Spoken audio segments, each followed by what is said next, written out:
Hey, hey, hey, what's good, fam? It's Tuesdays with Tawana. So grateful to be in the building on today. So happy to be in this moment of creating and just sharing in community, one episode at a time. I am Dr. Tad, your host and your curator for Tuesdays with Tawana, where we get together every Tuesday at 2 o'clock p.m. to build community one episode at a time. So, what does that mean? That means that we join together, you pop with questions, concerns, comments, jokes, whatever in the comments, and I will insert your voice into this narrative because it's not all about me. It's not all about my voice. It's about our collective voice and coming together to build community and to learn and to grow and to have empathy and to have the hard conversations and to think critically and to do all of those things. All of those things. What's up, Jan? Good to see you, beloved. Yes, happy love day. Happy love day. That's what I call it. So you and I are definitely on the same page. Happy love day.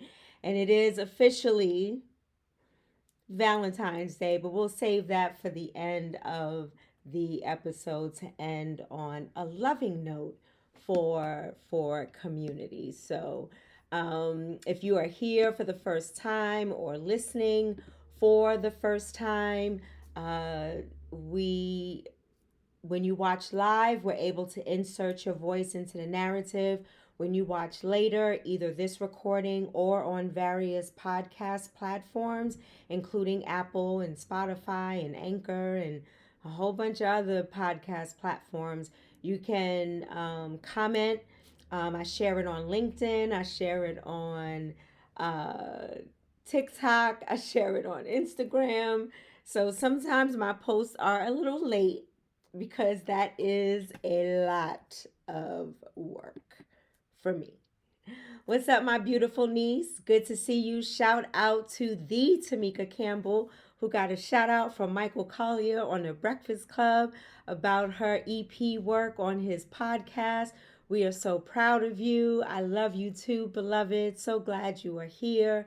So today I kind of called this episode Potpourri because there was so much that I wanted to talk about and engage in dialogue with you. And some is, my own personal struggles that I share in community because I truly believe that healing happens in community. So I share and I share looking forward to beautiful input and feedback and what your thoughts are, and if you disagree, why do you disagree, because that might prompt some critical thinking for me. It may not change my mind or change who I am, because my essence is my essence. It's divine, it's holy, it's all of those things. And my nose is itching because I'm having some sort of allergic reaction from when I went out of town for a couple of days. I just haven't been able to shake it. So it's not a nervous thing or whatever. If you see me just doing like this, it's just my nose is itchy. So, and today, just to open us up, I'm representing the Knicks for Valentine's Day, for Love Day, because I love the Knicks. Ride or die, good or bad, up or down. I've always been a New York fan, always been a Knick fan. Sorry, Brooklyn, not a fan of the Nets. Y'all still from New Jersey to me, but not knocking those who rock with the Brooklyn Nets because they are from New York. But the Knicks just have such a stronghold and a firm foundation in New York. The fans are amazing. So I'm wearing my I Love Knicks shirt today for Valentine's Day. Yes, I am. Yes, I am. So shout out to all the Knicks fans out there in the building, New York all day, day. Hey, Mother Carolyn, always good to see you. Always good to see you. Yes, Tammy, New York City all day, baby, all day. Hey, Tony, I'm so glad you are here. It's just it just brightens up my world when your face and your name pops up in the comments.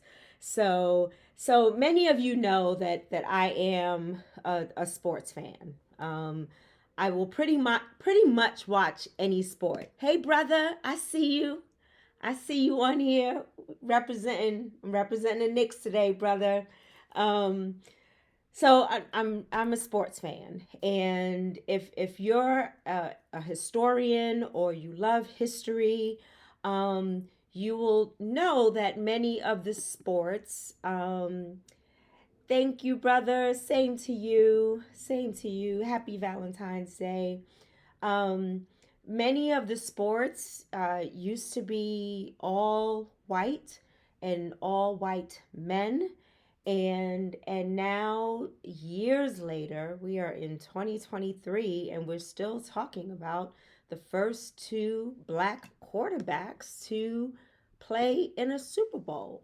It's not something to brag about. It's quite sad, actually, that someone like Doug Williams years ago won the Super Bowl. And I can't think of any other names, but it's not many. It's a handful, and it's very hard for me. Let me speak for me to discern. What do I watch? When do I watch it? Um, what do I support? How do we support this revolution in sports where we are seen, we are acknowledged for all of our gifts and talents, not only on the field, but in leadership positions, coaches, defensive coaches, offensive line coaches, owners, all of that, all of the things. We are fully, not that I need to say this to prove this to anybody, but we know, and we should know, and we ought to know that we are beyond capable of running these organizations. And for mere racism, we are kept out of the loop. And so I constantly have this struggle because most of you know I did not watch football for 7 years. It was very tough for me to do that because I used to sit and watch football with my dad. And it's so funny. I thought of him this morning and I wanted to pick up the phone to call him. And I was like, oh, yeah. So I would sit with my dad and I would ask him, what is the black stuff under their eyes? And what is a first down? And, just asking all these questions. And now here I am, this sports fan. And because of my activism, because of my love for my black beloveds, it is a challenge for me to support a very white supremacist organization called the NFL. And at the same time enjoy a sport. Now we can go down another rabbit hole about the barbarianism of the sport, and we're gonna stay right here for today. Just let me have my moment, please. Um, I love football. I love basketball. I used to watch boxing. I'm not really into the UFC or whatever it's called. Yeah, not into that, but shout out to those who are.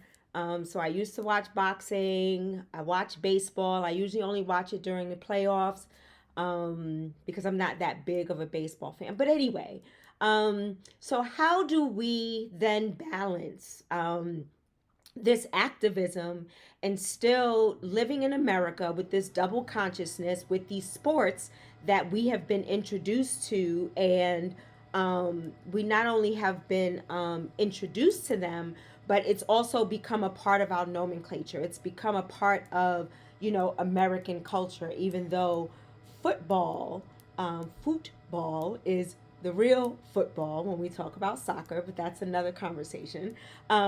So how do we balance that out in community? And I don't have the answer. I am, positing this information for us to think and think critically about it because I had a conversation with a dear friend of mine. I won't mention his name because I didn't ask permission to share this conversation, but he never stopped watching football, and he said the people already paid, the advertisers are already, paying their money in order for players to be paid.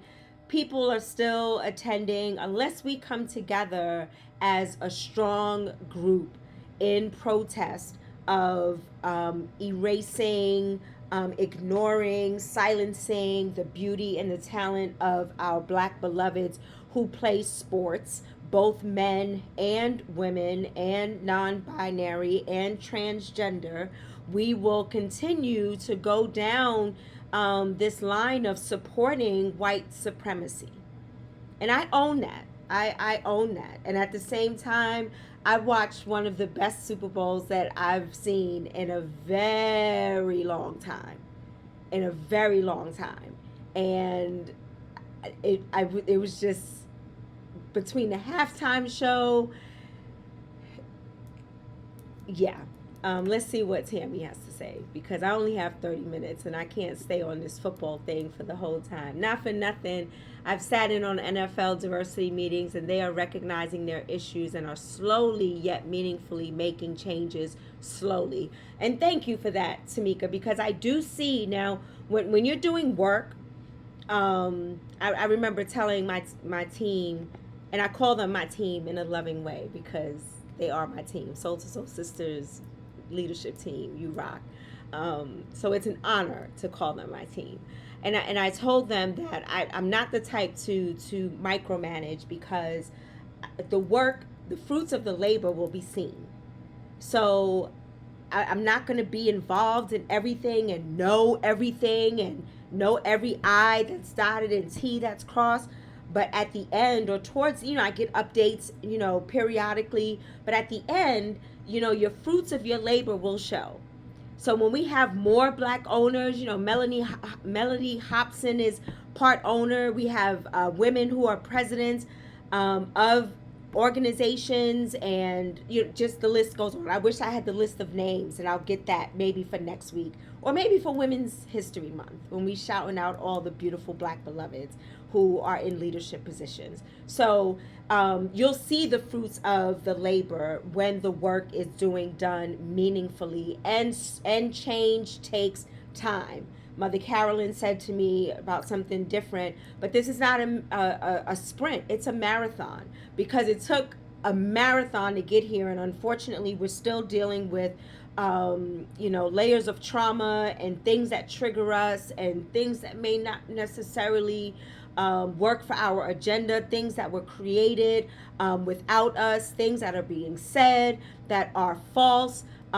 This woman, I won't even say her name, but she threw her hat in the ring for running for president, and she's talking about, the lies that have been happening over the last few years, and one of those lies is racism. And I just, yeah. So anyway, the struggle between supporting football and other sports agencies that tend to omit or marginalize those who are just super talented, super brilliant, just divine, and wanting to hold on to that power is quite frustrating. And slow and steady wins the race. That's right. That's right. But we have to be very intentional, and this is why we build community together, because we need to do it together, and we need to do it with some level of intention, because we can't just move slowly and not know where we're going, and have some sort of direction. And my sister Tanya said, dreams are nice and all, but I have visions, because then I can see it. It's like Afrofuturism. Like, I can see myself in the future, right? So we're having these visions of what do we want. We got to know what we want the NFL and the NBA and the Major League Baseball. We need to know what our vision is, so then we can come together and take the necessary steps in order for us to make change to happen and for things to truly be diverse. And we also have to call in our black beloveds who are falling into this white supremacist culture of power and control, and bring them back in to community, which is who we are in our pure essence of it all. This is who we are. So, great game on Sunday. Shout out to Kansas City and Philly for just providing us some amazing talent. Your plays were just on point. Just the wisdom, the working the clock, the fourth down conversion. I mean, it was just amazing. It was amazing. And Rihanna, you know, some people, social media can really be like from the pit of hell, for real. And some people they just critique and they judge, and you try to get up there pregnant and be high uplifted 150 feet in the air and still perform and still pay homage to Andre Talley and still give us the greatest hits and be very intentional about the songs that she chose, be very intentional about the greatest baby reveal ever in front of a worldwide stage. This beautiful black Bayesian beloved whose country just won their independence. I mean, the list, can we look at all those things instead of talking about, oh, well, she didn't have any guests and she didn't dance like this and she didn't do. You want to be overstimulated because that's what the world is trying to do, to distract you from the basics, distract you from the things that are just things that are beautiful and talented and just amazing and just divine, and sends a message overtly or covertly. It just pay attention before we start shouting out people and saying, well, I didn't like this and I didn't like, well, and you're entitled to your opinion. Just don't do it on my page or in my world. Because unless I invite you into this conversation, keep it to yourself. As Tony would say, there is the ministry of hush. That's why we wrote the vision and make it plain. Not the goal, not the dream, but the vision. See it, believe it, live it. And I'm going to flip that, Tony. Believe it, see it, live it. Because when we believe it, we manifest it. Nothing wrong with seeing it and believing it, because sometimes things are right before us and we still don't believe it. We don't still believe that love can happen in our lives. We still don't believe that we can have black joy in the midst of all this turmoil that's going. We don't believe that we are worth it. We are self-doubting ourselves. We are second-guessing ourselves. We can have all the degrees in the world and we're still thinking, are we good enough? So yes, sometimes you do have to see it in order to believe it. And our faith then turns that around and say, nah, I'm going to believe it and I'm going to manifest this shit and we going to make this happen, because I am not going to allow anyone else to disregard or dismantle or disrespect or marginalize or oppress me when I have all of this glory and this divinity and this brilliance and this community behind me. So she had guests. She was a marketing genius, a walking billboard of black excellence and womanpreneurship. Absolutely. My brother Larry says, hater was full hate. You better say that, Larry. For sure. For sure. Yes. Yes, yes, yes. Mother Carolyn says, it's always easier to condemn people for their greatest than to honor their greatest. This is what happens when insecurities take charge. Absolutely. What is it about yourself that you're not liking? That you're not on the stage and you're not able to pay homage to Andre Talley, may he rest in peace, and go up there pregnant and still slay? Look at yourself. Sometimes I gotta look at myself, and I'm learning a lot of lessons these days. What is up, my beloved friend? Yes, so glad you are here. Deshawn and I grew up, we like fam. We are fam. We right next door to each other in Wagner Projects. She will always be my ride or die, always. So quick shout out. But yeah, sometimes we got to take a moment we have an opportunity to take a moment to look at ourselves and to look at why this is being projected. Why am I feeling this way? Why am I feeling this way for some and not for others? What is happening in my world? What evolution is happening that's causing this change, this shift? And is this shift speaking life? Is this shift happening because I want to grow? I want to do better. I want to be better. And not saying like better and worse, like comparing myself to others, because comparison is the pit of comes from the pit of hell. Is I cannot compare what I do to what someone else does. It's nothing wrong with admiring people and saying, wow, you know, her story or his story or their story is similar to mine, and they made it, whatever making it is, and I can do the same thing. Because if God has done it for me, God will do it for you as well, for sure. Um, so yeah. So thinking about what can we do as community to begin to make this shift. I was in Denver last week, and I just saw a lot of stores, black owned stores, that were closed. I mean, it just brought tears to my eyes, because I was driving in familiar areas, and I'm like, well, what happened to, and what, and what's go and sometimes it's our own people that'll do it to us. So I'm going to just posit that right there. Another thing I want to share with you, as we transition from football and really building community to have our voice be heard, and knowing that our money has power, and if we collectively put it together, we can do some big things. Um, yeah. So with that, I was watching, a friend of mine shared a video of Sarah Jakes. I don't normally listen to her, not for any particular reason. I don't necessarily listen to her, but she talked about one of the hardest things that we may have to do in life is to let it go.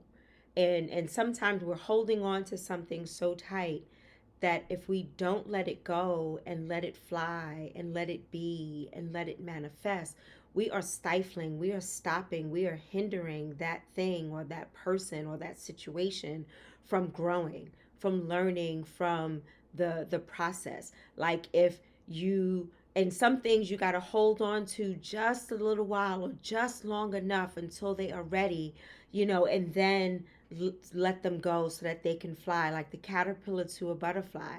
The caterpillar has a certain time line on this earth and knows that what it needs to do is then transform into this butterfly. But in that transformation in the cocoon, if you break open the cocoon too early, the butterfly will die. It will not manifest into these with these beautiful colors and wings and strong wings, and they will die. So there sometimes we got to trust the process, right? And sometimes we have to let some things go in love.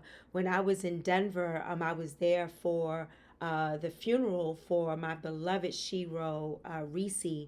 And since I met Reese, Reese had some many medical challenges that she overcame. She overcame cancer several times. She had diabetes. She's an amputee. She just challenges in and out of the hospital, in ICU.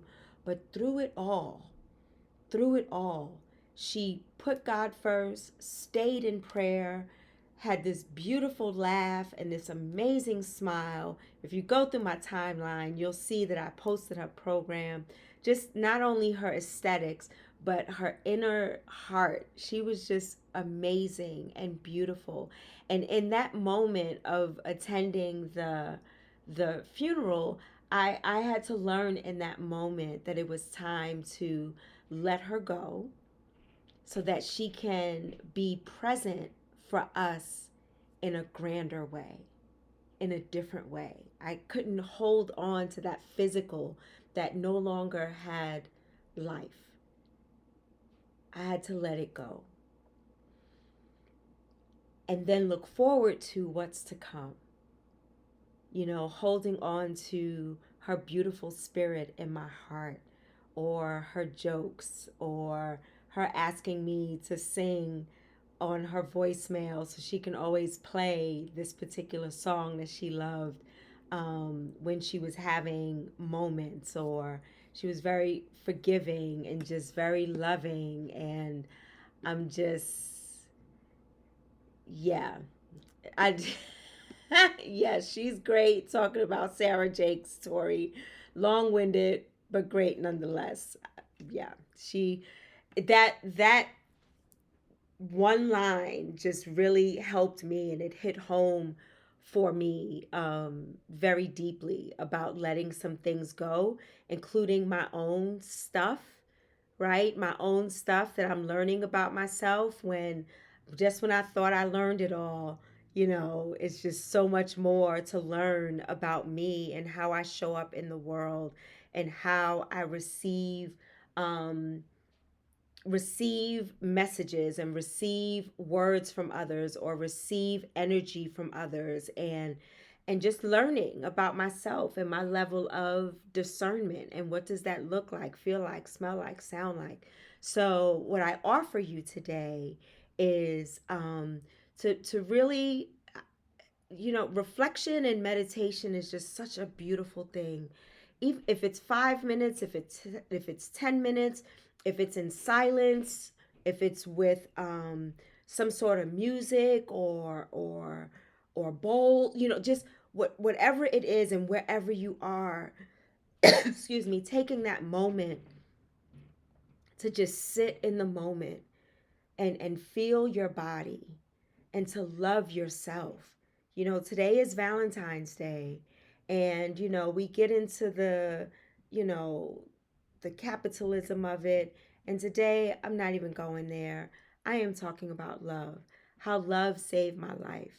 How love is building community. How love has brought my family to this deep sense of love that I would have never realized or could ever imagine. Loving myself so that I can not only love myself, but I know what it is to love somebody else. Or I can show someone how to love me, and how to love me with unconditional positive regard. That love that sits with me first. It begins with self. So on this Valentine's Day, I offer you to take some time to love yourself. If you watch the football Super Bowl, love yourself. If you are in a moment of, discernment and or healing, and or struggling to make a decision, find love in yourself. Sit with it for a moment. I had a dear friend call me when my friend Reese died, and they said, tell me about Reese. And what was it about her that brought you so much joy? And now I want you to hold on to that, because that is what's going to strengthen you when you travel out to Denver for her funeral. Remembering those moments of how she set the example to live and fight for her life every day. And when I was diagnosed in 2016, I always thought back to her fight, and how she still trusted God and prayed and had faith. And that was very inspirational to me. So, what is inspiring you to love today beyond measure? Whether it's loving your children, or your spouse, or your partner, your colleagues, your community, whatever it is, name that thing, so that you have an opportunity to understand the love that begins with you, because we can't give what we don't have. We can't pour from an empty cup. So we got to learn to love ourselves with all of our stuff. Lord knows I got some stuff that we'll probably save for another episode, because that might have to be an extended version. But with all of my stuff, learning how to love and love unconditionally with a level of patience and compassion, empathy, grace, forgiveness, all of those things fall under this category of love, whether it's agape, eros, filio, all the different types of love. Love yourself on this love day or this Valentine's Day. Um, and Lady Sunday is in the building. Let's shout her out and say happy birthday. Her birthday is more important than Valentine's Day. Shout out to my friend Missy also, who is celebrating her birthday today on Valentine's Day. So y'all get all the love, all the love, all the love on this day. So, beloveds, our time is up. And I am so grateful for the loving way that you show up in this space. I hope that this day brings you so much joy and love and peace and hope. And people are shouting you out, my my sister. Happy birthday! Yes, let's show us some love. Um, but I hope that this day truly calls us into a space of love and unconditional positive regard, along with critical thinking, critical being, acknowledging one another in the fullness thereof, honoring who we are and how we show up in the world.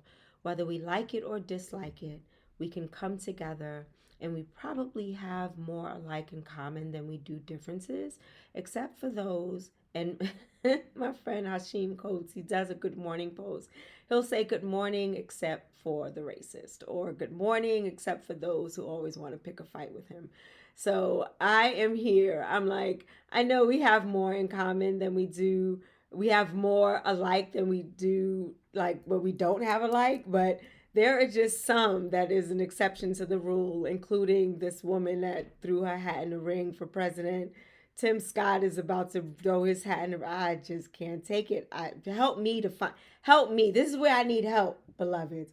Help me to find the good. Help me to find the connection. Help me to find the language so we can call them into a space where they are humanizing the Black experience, including those that have been enslaved, on to today, where we have this new Jim Crow and we have police brutality. And by the way, just a PSA, in Denver Metro, Black Lives Matter 5280 is opening a school. It's fully funded. It's free. So it's open to all, but it will be Black centered and centered on Black experiences. The deadline was extended from today into next week. So look into the school, because we're talking about all this stuff being taken out of the schools, right? Well, now let's love ourselves and love on this organization and love on this school that will now insert into the narrative what we need to learn and to teach our children in an impeccable, beautiful, life-giving, affirming way. Now that's love. That's love. So I'm a preacher. This is my third closing. As I leave, enjoy this day and many other days. This day is not the only day that we show love.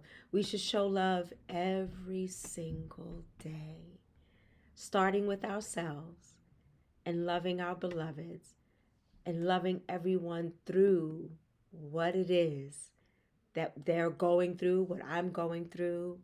As I stated, I'm here because of love. I am healed because of love. Had treatment on yesterday, and I'm here. I'm here, and I'm grateful. And I love you. I love you from the depths of my soul, and I love you to the moon and beyond. So, beloveds, have a loving day today, and I will see you on next Tuesday, inshallah.